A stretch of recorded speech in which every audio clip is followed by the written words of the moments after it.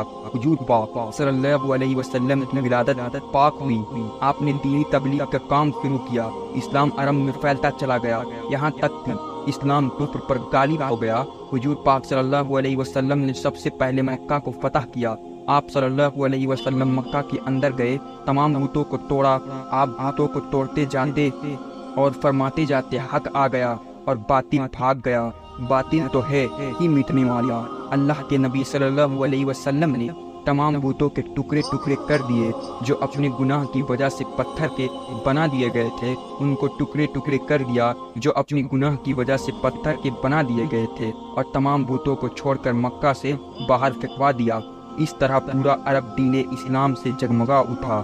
دوستو، امید کرتا ہوں اگر آپ کو یہ واقعہ تھوڑی سی بھی پسند آئی، ایک لائک ضرور کریے گا، اور ایسے ہی واقعات کے لیے ہمارے چینل کو سبسکرائب کریں۔ پھر ملتے ہیں ایک نئے واقعات کے ساتھ۔ السلام علیکم ورحمۃ اللہ وبرکاتہ۔